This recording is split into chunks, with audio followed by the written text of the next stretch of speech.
Hello, everyone. This was a good week of chapters, with the major three that aren't on break proving to all be very good this week and pushing a lot of their stories forward to interesting places, respectively. So, we'll be starting off this week with Undead Unluck, chapter 117, and this was a good chapter, showing the conclusion of Nico versus Andy, with the souls of Nico's former team coming back to life and seemingly halting Uma Ghost from getting to Fuko, Nico's daughter basically waking up and helping Andy revive Fuko, and a sort of explanation on why Nico kind of did this, in the fact that the daughter could have saved him, but he was too afraid of forgetting his wife, so didn't let her. And so we could see how Andy or Fuko could potentially save Nico in the next timeline if they go that route of actually saving all these people, or if they just go one big bombastic battle to end the series on with the final arc, but we're not quite there yet. We see Fuko come back to life. She, however, seemingly was aware of what was going on during her time as a ghost, and so knows that Andy's been basically killing everyone, and she comes to terms with the fact that they're going to have to use the round table to go into the next timeline to save everyone. She's actually really hesitant at first until Titania comes by, being blasted through the floor, showing that their fight hasn't gone all that well, before Titania reassures Fuko, saying that Billy believes in the two of them and that they can change destiny and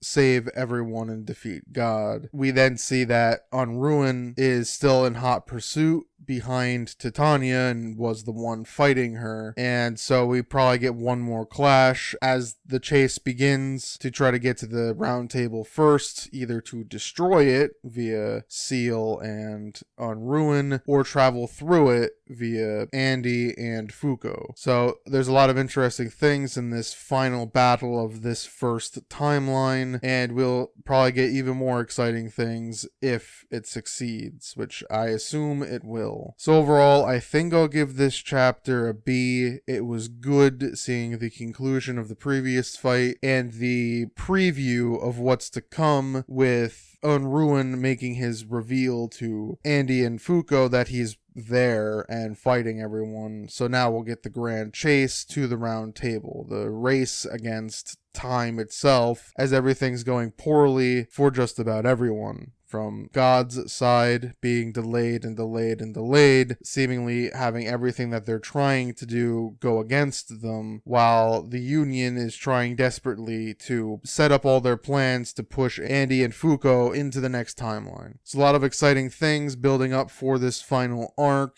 Hopefully, again, it's fairly extensive and not just a quick, nothing set of chapters. If I were to give a guess and a hope for how many chapters remain, I think this whole series could push into 200, but that's being extremely optimistic if we want to have this final arc be kind of a very long one. In truth, maybe 150 is where the end mark hits, but I would hope it pushes to 2 and ends relatively satisfactorily. Now we're on to Mashle, Magic and Muscles, chapter 114, and this was a good chapter showing the main divine visionaries setting up their plans to take out the major villains of the arc so far, Innocent Zero's children. We see that Ryo survived his attempted defense against Innocent Zero and is actually a lot more powerful, as he was able to save a lot more of the citizens than what was initially thought just through the attack. So Ryo was surprisingly a lot stronger than I had anticipated, so it was rather funny to see that he survived. The other incredibly funny thing was that Cell Ward tried to make his presence known but ultimately failed and was captured by Ryo. They then try to interrogate him. He is not going to break until the sand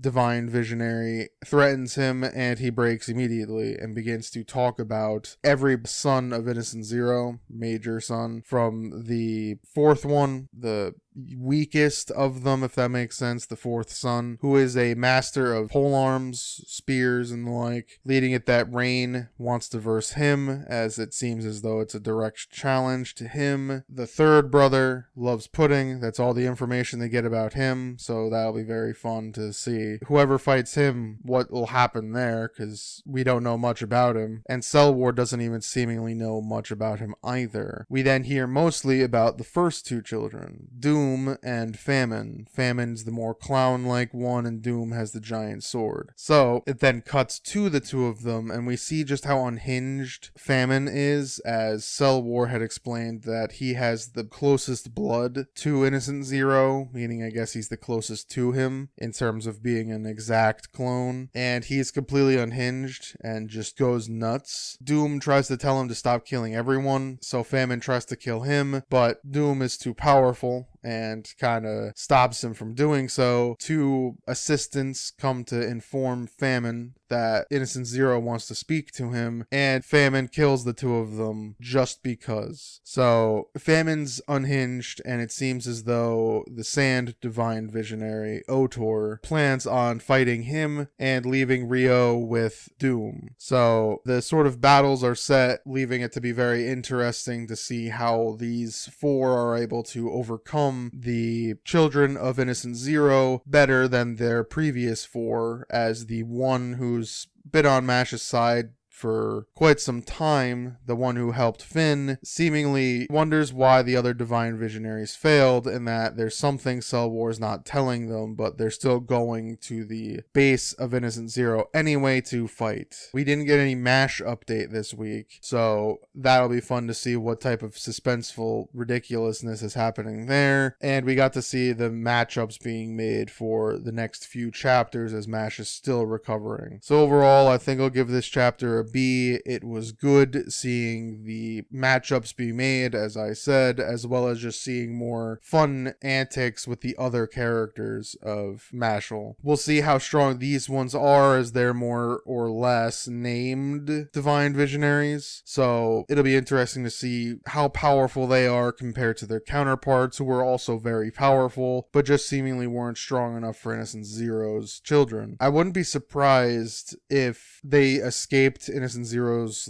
crucifixions and were able to help eventually, just to have them power back up-ish, but it still takes two divine visionaries to take on one of Innocent Zero's children. So it'll be interesting to see the dynamics being made between the opponents here, the good and bad guys, and see who ends up winning or ultimately losing in these situations. Now we're on to Sakamoto Days, chapter 77, and this was a good chapter, showing just how much influence Slur has over the student body of the JCC. Many of them think that the X and Slur's whole thing are very cool, and that he's the coolest thing going on in the assassin world, even though he's killing assassins. This leaves Sakamoto to ponder what's going on, as well as seeing that Slur is a lot more influential than any of them really thought, and tries to convince the kids that maybe what's more important is just making the connections while they're there, sort of telling them to ignore the violent stuff as well as the education to a degree, when one of the students, the kind of leader, is seemingly trying to tell them to get away from Sakamoto. So it'll be interesting to see if that's an agent of Slur's or if it's just a character deeply influenced by him. It'll be interesting. We then cut to Nagumo, Shishibi, and Osaragi's group, and see that Nagumo and Shishibi are driving, and they look in the backseat thinking that Osaragi was there, but she's not. They accidentally left her behind, and so Shishibi is not happy about it, and Nagumo is trying to just play it off as they're seemingly tailing a group that they're trying to get rid of, that are probably Slur's group of men. And it's very funny to see the whole thing, as Shishibi knows that Osaragi holds a grudge, so now they're all in trouble, as Nagumo then goes and takes care of the car in front of them when more of Slur's men are behind them. So there's some interesting developments going on as the student body are completely influenced by Slur. The JCC is very much in trouble, and Slur's vision, according to the children, are that he wants to get rid of the monopoly of JCC and give back like the freedom of being an assassin to everyone, which probably isn't quite true, but that's the message he's peddling. So there's some intrigue there with how things are kind of going. It'll be very interesting to see what direction they take with how Sakamoto handles the situation, as well as how much closer they get to finding the database. And if they do, what new information they get, or if Slur already got there and got rid of it. So there's a lot of background intrigue going on, and it'll be interesting to see how the series moves forward, especially given the fact that Slur's influence is very much overwhelming the good guys at this point, that I imagine JCC does in fact go down, but I also imagine the assassin world all but disappears outside of a few of the really elite ones and Sakamoto's group. There could be a lot of interesting things going on. So overall, I think I'll give this chapter a B. It was good seeing more of Slur's influence be on display and seeing the top assassins at work, getting rid of a lot of Slur's people, and seeing just how powerful they are. Always a good thing to see other heroes be as strong as the main hero. So now we're on to Mission Yozakura Family, chapter 137, and this was a good chapter with an even better ending. So the chapter itself has it that the eldest brother starts getting aggravated and upset, planning on basically taunting everyone into hating the Yozakura family. However, the head of the spy association calms him down in a way that shocks the main character, and things begin to mellow out as the eldest brother gives an ultimatum for everyone. They will postpone the vote on what to do with the Yozakura family because the Yozakura family will capture Momo in 3 days. The other members agree with this, but if they fail to capture them, each of them more or less wants something from the Yozakura family. We see some of the other gold members of the crew, each one having a sort of connection to a member of the Yozakura family, from a hacking like computer virus, sentient computer virus maybe, or just a person behind the screen that wasn't physically there outside of their hacking avatar wanting something from the tech savvy sister. Another one was like a doctor one who was kicked out of helping with the youngest brother's experiments. Another gold rank spy was seemingly the teacher of the second youngest son of the Yozakura family, and so on. Each of them has a connection to the Yozakura family as a whole in some way, shape, or form. So they'll all want something if the Yozakura family fails, which could be interesting. So everything seemed resolved and everything looked like it was about to move forward quite nicely until at the very end, Momo Yozakura seemingly was eavesdropping on the whole meeting, it seems, as just as everything's about to cool off, the hacker spy laughs to himself and then shows that on the DarkTube channel of Momo's, he puts up a restricted video titled "An Apology for My Family," and it's him crying in a video, and it's just so funny that he at every minute of this meeting has some sort of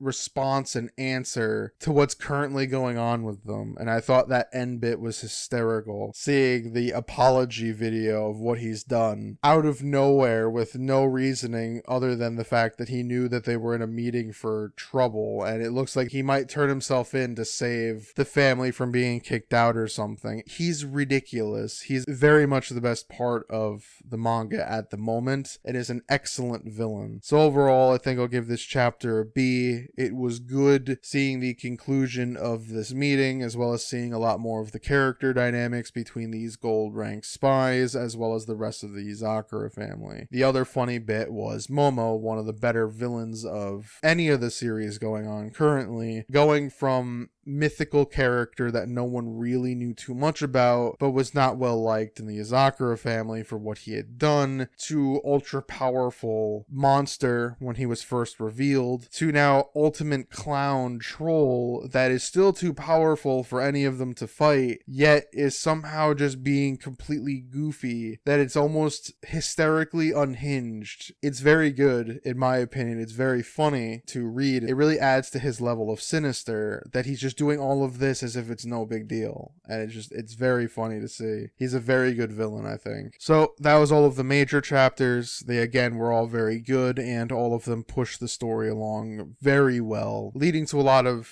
interesting things that could happen in the next few chapters, as well as really painting a good picture of what's going to happen, from Undead Unluck showing that the race to get to the round table to either destroy or enter the arc is on, Mashle having it that then our next set of fights is about to happen with the main character Divine Visionaries going to fight the main Innocent Zero children, Sakamoto Days having it that the mission with Nagumo and Shishibi is underway, as well as more sinister machinations in the background, and Yozakura family having Momo just be the troll monster that he is, making sure everyone's life is miserable. So everything progressed very well, I think, in this week. So now we're on to everything else. My Hero was fine. Blue Box was fine. The Elusive Samurai was good, as it seems as though they have taken care of the evil governor by showing just how much more skilled they are than they were back when they first started, having taken him out in basically one chapter and killing him in one fell swoop. And with the head, quote unquote, of the demon done, the body should more or less stop and they can save everyone, unless this thing starts going berserk and they can't save anyone. It'll be interesting to see what direction that goes. Dr. Stone had a special chapter. It would be fun if it did come back. The special chapter was just, they were planning on doing something in their plane, but the plane crashed. They had to rebuild civilization in the middle of the ocean, as it seems as though they crashed in the Bermuda Triangle, so they were stuck there until they can get more or less powerful enough to leave, which after getting everything they were, found land, and they got what the material they needed to make superconductors so that they can make colonies on the moon, because they're just going well beyond anything to make a time machine. So it's just getting really ridiculous out here, which I think is hysterical. Doron was good, nothing really to speak about there. A bunch of new enemies arrived that were even more powerful than anything we've seen before, and is more or less taking out characters left and right, so that's fairly interesting. Aliens area showed off a powerful new villain here, but it doesn't look like it'll be much for the mentor character, so we'll see if anything interesting happens there. Super Smartphone was good, as it's more smart battling back and forth. The main character found who the smartphone user lackey that the main villain sent after him is fairly quickly, and plans on stopping him, but the main villain kind of knew that was going to happen, so I wonder what type of trap is waiting there for him. Earthchild was fine. More problems keep popping up, and nothing can go right for anyone in this series, as it seems as though the Earth, or some sort of god, or something, met with the main character in, like, purgatory, or the waiting room before death, where they could discuss Earth children. The Earth is rather cold towards the fact that the Earth children are suffering, but doesn't really care, and so we'll see if the main character actually dies or not. If I were to put money on it, I would say he doesn't. I'd be very shocked if he did. And lastly, P times 6 was very good, showing that this manga is probably the most interesting thing going on right now, having it that